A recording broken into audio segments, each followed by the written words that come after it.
School gate मुहरे जमुछि आंठुए उच्चर नर्दमा पानी। विपर्यस्त drainage व्यवस्था, पानी निष्कासन पई सबु बाट बंद।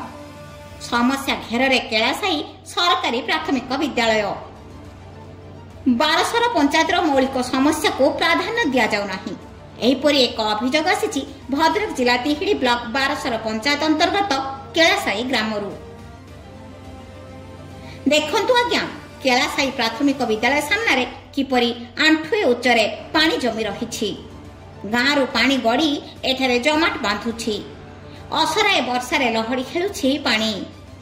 यह आजिकालीर घटना नुहे, दीर्घ प्राय 50 वर्ष तलू पानी जमीवा प्रक्रिया जारी रही। वर्षार प्राय 6-7 मास पानी जमी रहे।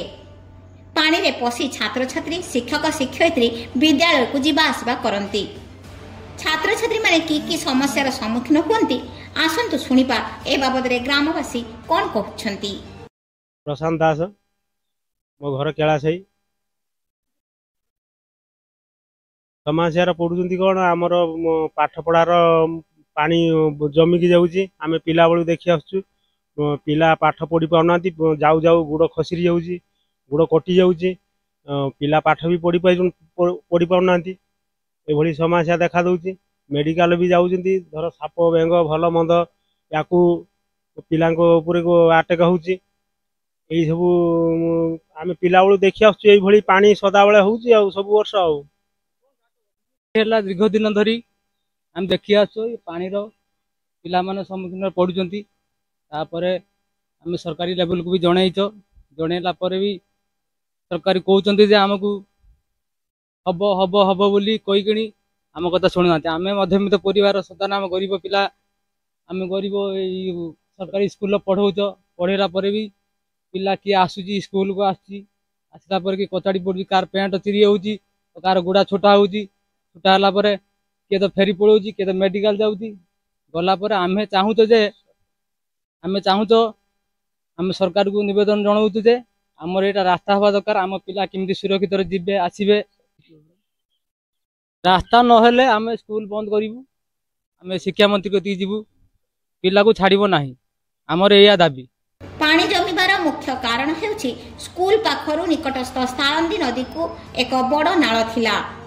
नाळर उभय पाखरे थिबा जमी मालिक माने क्रमशः नाळ को जबरदखल को नहीं जाइछंती, जहां फल रे पानी पास करि न पारि विद्यालय सामने रे जमी रहुछि। ए बाबद रे ग्रामवासी कोन कहउछंती सुनंतु। मो नाम मनोज दास, घर कैलासाही। ये आम छुआ बेलू देखी आस पानी ये जमुची। स्कूल को जावाई छुआ मानकर जीवा आसिया बहुत असुविधा हो। छुआ मैंने भी पड़ी जाऊँगी, क्या भी जर फर मेडिकल भी जाऊँगी। ये असुविधा होम भी बहुत बार ऊपर लेवल स्कूल अधिकारी को भी जनईचु, से भी आम कथा शुणी ना। बर्तमान आम जीवा आसिया बहुत आम असुविधा हो। ए बाबद रे गोष्ठी शिक्षा अधिकारी, सरपंच, ब्लॉक कर्तृपक्ष को अनेक थर अभियोग कला परे मध्य कौनसी पदक्षेप ग्रहण करा जाय नाही। ए बाबद रे सीएमसी चेयरमैन कोन कहउछंती आसंतु सुनिबा। चेयरमैन हवा 3 वर्ष काल भितर बहुत थर ऊपर लेवल बा हमर स्कूल शिक्षा विभाग बीओ को जनईचु। सी हाँ जे कोईकी किसी आमको जन ना। एमती भी ऊपर लेवल को जावाई आम कहीचु, सी किसी करना जहाँफल पिला माने यही वर्षा पानी रे यातायात करके केतले पड़ी जाउछंती, केतले मेडिकल जाउछंती। आ किछि गार्डियन पिला को स्कूल बाहर कर नहीं कि प्राइवेट रे पढ़ाउछंती। एथिप्रति स्कूल भी पिला कमी जाउछंती। ये सब समस्या घटुची। किसी सरकार पदक्षेप ये जो पानी नेले ये रास्ता आम टे गाँ लोक उपकृत हूँ। आम पिला माने स्कूल जाई भल कि पाठ पढ़ी पारते टे जाई पारते सुविधा होता। प्रशासन पाखे यह दाबी रखी ये सरकार बहुत पैसा योजना स्कूल प्रति दौरान आम स्कूल प्रति टी अणदेखा करुँच जहाँफल देना रास्ता करना कौट केते टंका खर्च हम जदि सरकार यहाँ ଦେଇକି ଖର୍ଚ୍ଚ କରାନ୍ତେ ତାହେଲେ ଟିକେ ଆମେ ଚିର ଉପକୃତ ହୁଅନ୍ତୁ। ୟା ଦେହରେ ବାଉଣ୍ଡ୍ରି ବି ହବ, କ୍ଲାସରୁମ୍ ବି ନାହିଁ, କିଛି ଅଫିସ୍ ନାହିଁ। ଏଇ ବାବଦରେ କିଛି ପଇସା ସରକାର ଖର୍ଚ୍ଚ କଲେ ଆମେ ଟିକେ ଚିର ଉପକୃତ ହବୁ। ଆଉ ସେଥିପାଇଁ ଗାଁ ଲୋକମାନେ ବି ଦାବି ରଖିଛୁ। ସରପଞ୍ଚ ଗ୍ରାମ ପଞ୍ଚାୟତର ସାମଗ୍ରିକ ବିକାଶ ପାଇଁ ଦାୟୀ ଏବଂ ଗ୍ରାମାଞ୍ଚଳର ସ୍ୱାସ୍ଥ୍ୟ ତଥା କଲ୍ୟାଣ ପାଇଁ ପାନୀୟ ଜଳ ଯୋଗାଣ, ସାନିଟେସନ ଏବଂ ପାଣି ନିଷ୍କାସନ ଭଳି ମୌଳିକ ସେବା ଯୋଗାଇବାରେ ପ୍ରମୁଖ ଭୂମିକା ଗ୍ରହଣ କରିଥାନ୍ତି।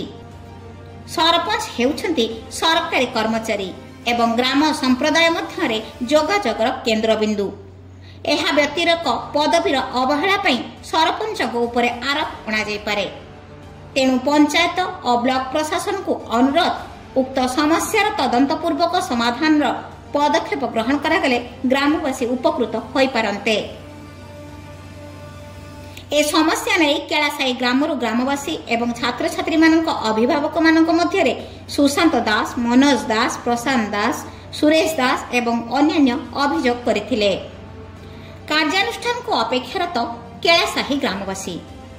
ବାରସର ପଞ୍ଚାୟତର ସରପଞ୍ଚ ଚକ୍ରଧର ମଲ୍ଲିକ ପ୍ରତିକ୍ରିୟାରେ ଉକ୍ତ ବିଦ୍ୟାଳୟ ରାସ୍ତା ଆସନ୍ତା ଗ୍ରାମସଭାରେ ଅନ୍ତର୍ଭୁକ୍ତ କରାଇ ଅନୁମୋଦନ ପାଇଁ ଚେଷ୍ଟା କରିବେ ବୋଲି କହିଛନ୍ତି। ଭଦ୍ରକରୁ ଅମୂଲ୍ୟ କୁମାର ମାଝୀଙ୍କ ରିପୋର୍ଟ, ଅମୂଲ୍ୟ ଲାଇଭ୍।